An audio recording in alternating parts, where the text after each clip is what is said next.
बिथाया उलायनाय एकदम हाग्रा रज'लायनाय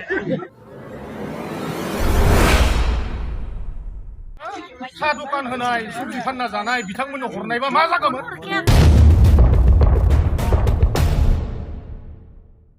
अमा बोरमाखौ ओरैबायदि आं जेबो गोरोन्थि मावाखै आं जेबो भुल मावाखै आं एवारनेससो होदो मानो खुलुमबाय रायजोफोर बिथांखि ब्लग इउट्युब चेनेलावहाय गिबियाव रायजो राजा बयखौबो बरायनानै लाग्रोनाय जाबाय स' रायजोफोर जानो हागौ नोंथांमोना आंनि थाम्बनेल्स आरो इन्ट्र' नायनानैनो बुजिखाबाय दिनै आं सोरनि थाखाय भिडिअखौ लानानै फैनाय जादों जोङो नुनो मोनदों सासे बिपिएफ सापर्टार्स जितेन मुसाहारिया तामुलपुरनिफ्राय ना बिथाङा ख्रिस्टियान धोरोमनि समाजाव थांनानैहाय मोनसे धोरोमखौहाय इनसाल्ट खालामदों दा बेखौ नुनानैहाय गोबां मानसियानो बिथांखौहाय बै धोरोमारिफ्रा गावनि गोरोन्थिखौहाय सुद्रायनानै लानो थाखाय खावलायदों नाथाय बिथाङा मा फिननाय होदों खोनासंब्लानो जाबाय खावलायो दा बिथांमोना भिडिअखौ फुल होआलाबासिनो पलिटिकेल बेनिफिटनि थाखाय एडिटिं खालामनानै काट खालामनानै बिथांमोना भिडिअखौ हगारनानै होदों जुदि बिथांमोना साहस दोङोबा आंजों रायलायफै आंनि नाम्बारा 8822077206 खनसेबाव बुंबावदो मानगोनां रायजो राजा नोंथांमोन 8822077206 आंखौ थोंजोङै रायजो राजा आइ आफा बिथांमोना फन खालामनो हायो आं जेबो गोरोन्थि मावाखै आं जेबो भुल मावाखै आं एवारनेससो होदो मानोना आंनि पुर्बपुरुष आबै आबौ आंनि आफानि बिमा बिफा आरो जोंबो दासिमबो जोङो बाथौआनो आरो बे बाथौखौनो जोङो थैजासिम सिबिलांगोन फुजिलांगोन जों बाथौनि जोबोद गरा जों गुबुन धोरोमखौ मुगैयाखै आं बुंदों जे उन्दै उन्दै गथ'फोरा बिसोरो आध्यात्मिक गियान थानांगोन आध्यात्मिक गियान गैयैनि थाखाय उन्दै उन्दै गथ'फोरा गावनि बिफाखौ बिफा बिमाखौ बिमा बिबथिखौ बिबथि होननो रोङि जालांदों बेफोरखौसो एसे आङो एवारनेस टाइपआव बुंदोंमोन नाथाय आंखौ एडिटिं खालामनानै बिथांमोना बेबायदि भाइरेल खालामनानै होदों अफकर्स जोङो नुनो मोनदों बिथाङा दिनैसिमबो गावनि गोरोन्थिखौहाय सुज्रायनानै लायाखै आरो गावगा बेबायदि बाथ्रा बुङाखै होननानैबो बिथाङा बुंदों नाथाय नोंथांमोना नैबे भिडिअखौ मोजाङै खोनासं आंबो बेवहाय भिडिअखौ कमप्लिटलि होजोबना होनाय जायाखै मानोना भिडिअआ गोलावद्राय आं सासे फेसबुक पेज इसा बर' मुंनि फेसबुक पेजनिफ्राय बे भिडिअखौ मोननाय जादों आरो बिनि गोलावसिनबो सिगां भिडिअ दङमोन आं लानाय जायाखै नाथाय बिनि जे बुंनाय राव बियो बुंमारदोंना बुंमाराखै बेखौहाय नोंसोरबो खोनासंब्लानो जाबाय जोंनिथिं मा जादों बाथौआ बांसिन ना बाथौआरिया एकदम बाथौनि बिथाया उलायनाय एकदम हाग्रा रज'लायनाय अमा उलायदों गिराया बायलाला ओरै आलारि बाथि लगायग्रा बे बाथिया खुग्लुबना थायोलै दै सारनाय बे लथाया ओरै खांग्राना थायोलै मालाबा आरो मा खालामो सुनिबार सोरबा बिस्तिबारावसो लगायो सुनिबार बिस्तिबारावसो शिब बाबा आरो पार्बतिया खावब्ला नुजाफैयो आरो हायोबा सानफ्रोमबो लगायगोन रोंलै सानफ्रोमबो लगायबासो इसोरा नोंखौ नायगोन मा खालामदों मा मादों बियो होमबासो साफा जालाङो जानांनि खामानियाबो जालाङो इसोरखौ सिबिबा बुजिबाय थाबा बेनिखायनो सानफ्रोमबो ना बेदर जानाङानो सानफ्रोमबो ना बेदर जाबा लुखिया एरा होयोनो मा लक्ष्मिया माइनावा एरा होयोबा न'खराव अभाब अभिजग माइरं जानाय नङा माइ जानाय नङा नोंनि न'आव खोनाबाय जोङो थारैनो जितेन मुसाहारिया गावनि धोरोमखौनो इनसाल्ट खालामदों जितेन मुसाहारिया ख्रिस्टियान धोरोमनिफ्राय नङा बियो गावनि धोरोमखौनो गावनो इनसाल्ट खालामनानै लादों आरो बेफोरखौहाय सुस्रांनांगौआ गावनिनो दायित्व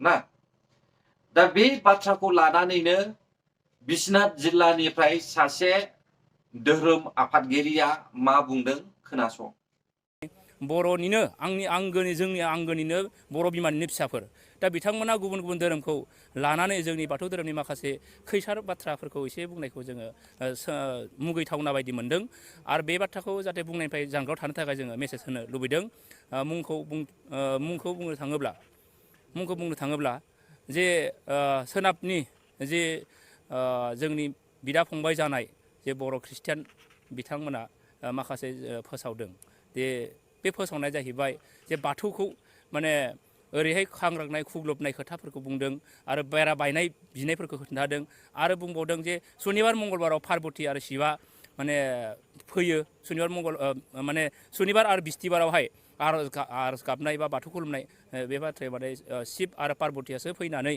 माने नुजाफैनाय गुब्ला खावब्ला बेबायदि बाथ्राफोरखौ एसे माने फेसन बायदियै जोंखौ लाजि फोनांनायखौ नुदों जाहाथे बेफोरबायदि बुंनायनिफ्राय जाहाथे गोजानाव थानो थाखाय जोङो मेसेज हरनाय जादों। स' अब्ला नोंथांमोना खोनादों बिथाङा भिडिअफोरखौहाय मोजां नायाखैबो जानो हागौ आरो बिथाङा सोरनिफ्रायबो खबर लानानैहाय प्रेस मिटआवहाय ससियेल मिडियायाव बाथ्रा बुंनायफोरखौहाय ओरैनो गोदाव सोराव बुंदोंबो जानो हागौ। बेनिखायनो आं बिथांखौ बुङो नोंथाङा साननै हयै बाथ्रा बुं, बेयावहाय ख्रिस्टियान धोरोमनिफ्राय बुंनाय जायाखै आरो बे मानसिया ख्रिस्टियानबो नङा। बियो गावनो बुंनानै लादों दे गावनो सासे बाथौ धोरोमनिनो सोद्रोमा। बियो गावनो एखे धोरोमनिनो धोरोम गुरु। अब्ला नोंथाङा मानो ख्रिस्टियान धोरोमखौ आसि थुनानै बेयावहाय ससियेल मिडियायावहाय बुंखो? बेनिखायनो साराबो एसे बुजिनांगौ जे गावहा गोरोन्थि दङ ना गैया बेखौ बुजिनांगौ। आं दिनै बुङो सार, ख्रिस्टियान धोरोमा माब्लाबाबो गुबुन धोरोमखौ इनसाल्ट खालामा आरो गुबुन धोरोमनि थाखायल' नङा, धोरोमनि सोमोन्दैनो माब्लाबाबो ख्रिस्टियान धोरोमा बेबायदि ससियेल मिडियायावहाय खुगा बेखेवा। जुदि ख्रिस्टियान धोरोमा बेफोरबायदि इनसाल्ट खालामनांगौब्ला संसारानो अर जोंब्लावगोन। दा साराबो एसे बुजिनानै ससियेल मिडियायावहाय बाथ्रा बुंनाया मोजां। जितेन मुसाहारिया सोर आरो बियो बबे धोरोमनिफ्राय आरो बियो बबेयावहाय प्रेस मिट खालामदोंमोन आरो मा पार्टिखौ सापर्ट खालामनानैहाय बियो बेबायदि रावखौ बुंदों बेखौहाय साराबो एसे मोजां खोनासंनांगौमोन। दा साराबो बे बाथ्राखौहाय मोजाङै खोनासंनोब्ला बेनि फिननायखौ मोजाङै मोनथिनोब्ला जोंनिनो बर' हारिनि बयजोंबो सिनायजानाय सासे फावखुंगुर बर' सावथुन मुलुगनि फैला जे बरगयारी सारनिफ्राय खोनासंनानै लादो। बिथाङा बिपिएफनि सासे मावथि आरो ओरैनो आंनिबो लोगो। सिडली जि बाइ इलेक्शननि जा बिसायख'थि फोसावदिं मेल, दा बेवहाय बिथांखौ ख्रिस्टियान गामियाव थांनानै खालि राजखान्थियारि सार्थखौ फुरुन खालामनांगौनि थाखाय जोंनि बाथौ धोरोम, बाथौ सिबियारि बिथांमोनखौ गाज्रि रावजों सोंखारिनाय, इनसाल्ट खालामनाय बेखौ नुनो मोननाय जादों। बे थारैनो जोंनि बर' हारिनि थाखायनो दुखुनांथाव आरो लाजिनांथाव बाथ्रा। दिनै खालि भट मोननांगौनि सार्थआव गुबुन धोरोमारि सुबुंफोरनि खाथियाव थांनानै बाथौ धोरोम सिबियारि आरो बाथौ धोरोमखौ लाजि फोनांनाया बेयो थारैनो माने दुखुनांथाव बाथ्रा। नोंखौ सिडली जितु बाइ इलेक्शन, बे बाइ इलेक्शननि केम्पेइनाव बिपिएफनि माखासे लाइमोन दैदेनगिरि बिथांमोनखौ नुदोंमोन। बिथांमोना लामा हाथाय बाजाराव थांनानै केम्पेइन खालामनाय। दा बे बेलायाव आं नैबेखौसो बुंगोन, निस्सय बिथांमोना गामि केम्पेइन खालामनांगौनि थाखाय रायजो राजाखौ मोनाखै। मानोना बेयो बाइ इलेक्शनसो, बे बाइ इलेक्शनाव सरकाराव थानाय हान्जाखौ मालाबाबो फेजेननो हाया। माने बे बाइ इलेक्शनाव सरकाराव थानाय हान्जायानो देरहायो। जिहेतु बेयो बाइ इलेक्शनसो आरो इउपिपिएल हान्जायानो देरहाखागोनब्ला जाय देरहाखागोन बेनोनो भटखौ होखानांगौ। बे सानस्रिनि गेजेरजों दिनै सिडलीनि रायजो राजाफ्रा इउपिपिएल हान्जानो भट होनो थाखाय थियारि जादों। दा ओंखायनो बिपिएफ हान्जाया केम्पेइन खालामनो थाखाय जायगा मोनाखै। गामिफ्राव थांनानै बिथांमोना रायजो राजाखौ मोननो हायाखै। दा बेखायनो बिथांमोनखौ लामा सामा हाथाय बाजाराव केम्पेइन खालामनाय नुदों। स' अब्ला जों गासैखौबो बाथ्राखौ खोनाजोब्बाय, नाथाय जितेन मुसाहारिया दासिमबो गावनि गोरोन्थिखौहाय सुद्रायनानै लायाखै। आंबो बेनिखायनो बुङो बियो मा बाथ्रा बुंदों बिनि सायावहाय बिजिरनांगौ, जाहाथे इयुननि समावहाय बेफोरबायदि धोरोमखौ लानानै दावराव दावसि जायै बायदि।